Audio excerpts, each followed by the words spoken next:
పెద్దపీట వేసి వాళ్ళు ఎన్ని అప్పులు చేసినా వాళ్ళు ఎన్ని తప్పులు చేసినా ఒక్కొక్కటిగా సర్దిద్దుకుంటూ ఇలా ముందుకు పోతున్న తరుణంలో ఎమ్మెల్సీ కవిత గారు వాళ్ళ సొంత కుటుంబం సభ్యుల మీద ఏదైతే హరీష్ రావు, సంతోష్ రావు, నవీన్ రావు గారు ముగ్గురు కూడా 10 ఏళ్ళు కేసీఆర్ను తప్పుదో పట్టించి తెలంగాణ సంపదను లూటి చేసిందని చెప్పి బహిర్గతంగా ప్రెస్ మీట్లో చెప్పడం జరిగింది.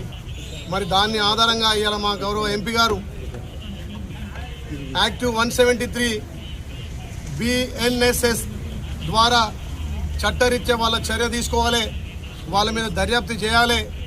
ఒక ఎమ్మెల్సీగా ఉన్నటువంటి కవిత గారు మరి సొంత కుటుంబ సభ్యులైనటువంటి ఆనాటి నీటిపారుదల శాఖ మంత్రిగా హరీష్ రావు, సంతోష్ రావు, నవీన్ రావులు కాళేశ్వరం పేరు మీద కమిషన్ల పేరు మీద తెలంగాణ సొత్తును మొత్తం దోచుకొని 1000 కోట్లు దోచుకొని ఇలా రాష్ట్రాన్ని అప్పులపాలు చేశారు. కాబట్టి వాళ్ళ మీద తప్పకుండా దర్యాప్తు చేసి యాక్షన్ తీసుకొని తెలంగాణ ప్రజల ముందు వాళ్ళను దోషులుగా నిలబెట్టాలని చెప్పి ఇవాళ యారుట పోలీస్ స్టేషన్లో కంప్లైంట్ చేయడం జరిగింది.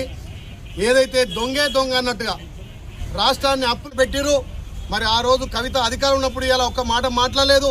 మరి అధికారం పోయిన తర్వాత సొంత పార్టీ ఎమ్మెల్సీ ఇవాళ ప్రజల ముందు మాట్లాడితే దీని మీద తప్పకుండా దర్యాప్తు జరగాలనే కోణంతో మా పార్టీ నాయకులు మా గౌరవ ఎంపీ చామల కిరణ్ కుమార్ రెడ్డి గారు యాదాద్రి భువనగిరి ఇలా ఇక్కడ యారుగుట్టలో కంప్లైంట్ చేయండి.